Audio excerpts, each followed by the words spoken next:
So a couple days ago, we were over at Animal Kingdom grabbing a coffee, and I mentioned something about the crowds and how Disney often feels super crowded.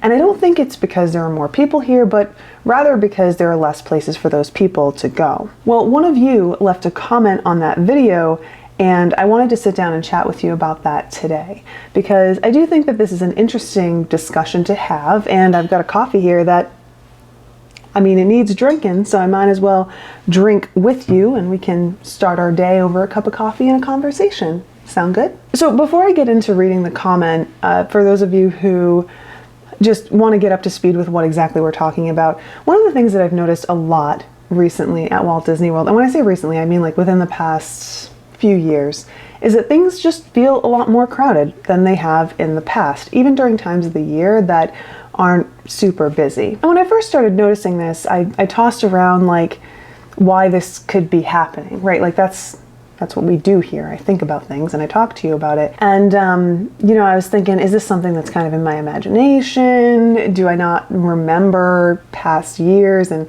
how crowded things were? Or is this actually something that's happening right now? And the more that I chat with you guys, the more that I experience the parks, the more I realize that this seems to be something that is actually happening. It's not in my head, and it's not in your head either. And the reason for this, in my opinion, is because there are less places for the people who are already in the park to go than there have been in the past. Now, I didn't go into great detail about this last time we sat down and talked, but I did point out that at Satu'li Canteen, which is a great example of what I'm talking about here, there was nowhere for me to sit inside during our last visit. But it's not because there were no available tables. Not really. There were plenty of available tables, but all closed off, making the restaurant smaller than it actually is. And so anyway, this point in the video, this point in our discussion the other day, is what got this person to share their thoughts via comment. So let me go ahead and read that comment to you now. People say parks are busier now, but you suggest there are less places to go. What's the fix? We're going to get into that here in a second, but let me get through the whole comment. I agree with you that I would think adding space and capacity would help, but then big brain people say building another lane doesn't solve traffic. And then they reference a video, which is a fantastic video if you're into the nitty-gritty of theme parks, by a channel called Defunct Land. They made a whole video on queues and all of that. Really interesting if that's something that you're into. What are we supposed to do so we don't have to feel like sardines? And Epic has not solved this issue. Okay, so as soon as I got this comment, I was like, we have to sit and talk about this, because I think some of what I'm saying might be misunderstood by this person, but I didn't, like I said before, I didn't clearly explain myself. However, there are also a lot of people who feel this way. When someone like myself suggests that there needs to be more space for people to go, the immediate response is like, oh, we need to build more attractions, or we need to have a fifth gate, meaning another theme park here at the Walt Disney World Resort. That's not what I'm suggesting. So let's go back to the question that was left in this comment. What is the fix? Now, what I'm suggesting whenever I talk about this type of thing is not making more things or not expanding out space. And I think that this is kind of hard to wrap your head around. Goodness knows it's even hard for me to wrap my head around from time to time, because it's easy to forget what has been taken from the park and never replaced. So Walt Disney World does this interesting thing. And I don't know if this is true over at Disneyland as well, so bear with me, but Disney World is my wheelhouse, so that's what we're going to focus on. They do this thing where sometimes they close down attractions, shops, dining locations, whatever the case may be, and then they just let it fizzle out into obscurity, hopefully forgotten about forever. This is not something that happened exclusively as a result of 2020, but it is something that happened a lot after the parks reopened in 2020. Things closed down for whatever reason, some of it because of the events that happened during that time frame, you know, the pandemic, whatever. Some of it because there were other things on the docket. They had plans for some of the restaurant's attractions, whatever the case may be, that never actually came to fruition. But rather than actually follow through with any of what they were going to do, you know, like reopening these places once we found our new normal, or actually updating the attractions, they kind of just put them behind construction walls or closed them completely. There is a long list of places like this, but examples include like the entirety of the Morocco Pavilion. There's a whole table service restaurant back there, only opens occasionally as a lounge for sometimes DVC, sometimes annual pass holders. There are a bunch of shops in there, haven't been open for goodness knows how long. So, you know, the pavilion basically sits empty, nothing more than a photo op. The Wonders of Life Pavilion is another huge indoor space that has, I want to say, 2 attractions in there, a dining location, as well as this like exhibition area slash play area behind construction walls. Some people have no idea that it even exists, but it's there. Over at Magic Kingdom, we have Stitch's Great Escape, an entire attraction that is not in use. It's space that remains closed. And the list goes on. You know, we could talk about all of these spaces that people walk past every single day, not realizing that they're a space that used to house something. Frontierland over at Magic Kingdom is another great example. We just got a little tidbit of news that one of the stores in Frontierland is finally going to reopen.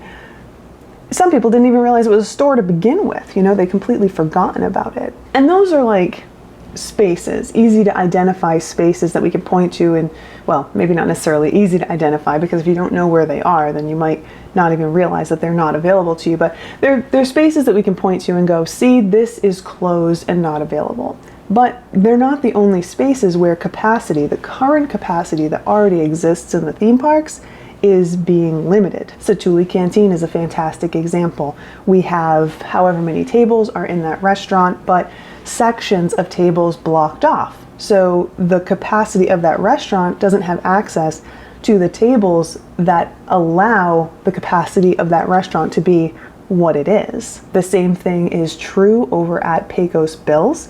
The same thing is true over at Pinocchio's Village House. And I mean, even as we sit here and chat, I think of Tomorrowland Terrace, another quick service location that is closed. And yeah, you can make your way in there and sit down from time to time, but there's no incentive to go back there unless you know that it's a place that, while open air, is air conditioned and there is a bathroom back there, which is nice if you need a restroom and you're in that area and you don't want to wait in line. But that's also blocked off half the time as well, because they use that for dessert parties in the evenings and everything. So, you know, there are a lot of spaces around Walt Disney World that already exist where people could be, but they can't because they're not available space for people who are already in the park. So that kind of all contributes to this problem of crowding, where there are people in this space already, and there are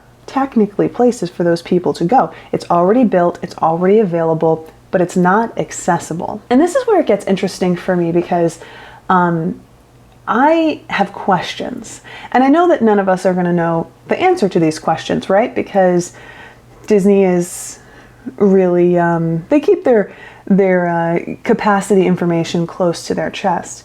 But one of the things that I have wondered about Walt Disney World for quite some time, especially as we've noticed things getting much more crowded, is whether or not the capacity of the park itself is a number that is a result of the available space, or if it's a number that is derived from like the acreage of the park itself, not necessarily the available space within that acreage that guests can occupy. I hope I'm making sense here, but bear with me. Now, my guess, my completely uneducated but just observing things and sharing my thoughts guess, is that the capacity for the park, the maximum number of people that can be in the park at any one time, is based on the acreage of the park, based on the space within the park's perimeter. And every building itself has its own capacity,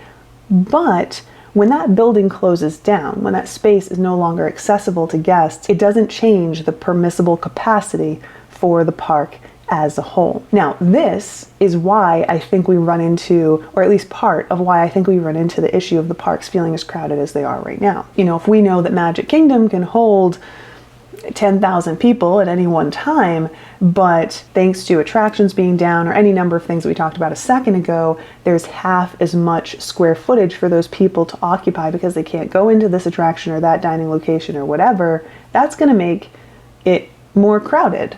Let's say that there's half as much space available, every available space is going to be twice as crowded. You know what I'm saying? You know, going back to the Satuli Canteen example from the other day, that restaurant has like 2 stations where you can get your cutlery, you can get your drinks and whatever.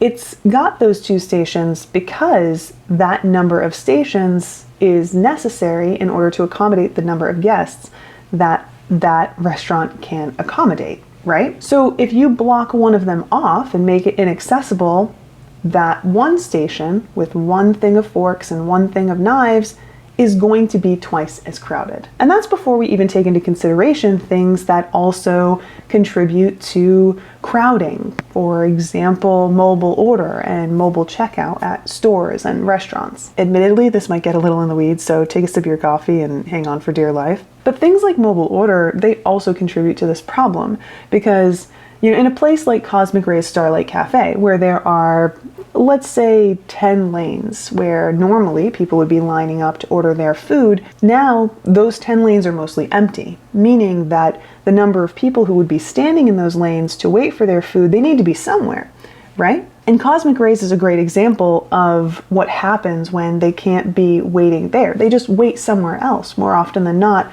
right outside Cosmic Ray's Starlight Cafe, which gets very crowded. And that leads to a whole host of problems that people complain about, people struggle with. You know, I mean, if you've been to the parks, you may have experienced this before. I've experienced it before. It becomes a little bit much. It makes things feel even more crowded, even if it's not necessarily putting a strain on your day. So as great as mobile order can be, and I do think that mobile order is fantastic, it's also one of those things that contributes to the greater problem. It's another layer in this crowd control and crowding issue that isn't being handled. It's not really being dealt with. So that was a very long-winded way of saying that I don't think we need more lanes per se at Walt Disney World. I'm not suggesting that we need more capacity overall, you know, I don't think we need more of anything, actually. But what I do think we need is to use the space that's already here, built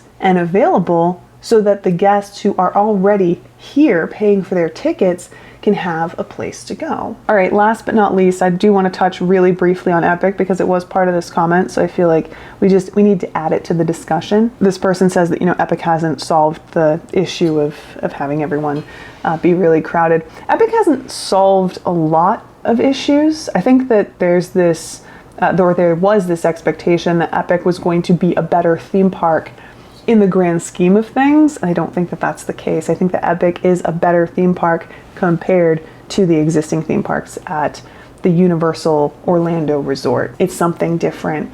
It's something that is unique compared to those other 2 parks that are here, Islands of Adventure and Universal Studios. Now, I haven't experienced it firsthand, so I can't say for sure, but I do know, just by following information and all of that about Epic Universe, that they walked headfirst into some silly mistakes, and how they rectify that, how they adjust and adapt moving forward will say a lot about whether or not they're actually aiming to improve, or whether or not this is one of those things where they're just tossing out another theme park and hoping that it becomes a bigger experience for guests. You know, I remember when they first announced Epic, they were like, we want this to be a week-long vacation destination or whatever.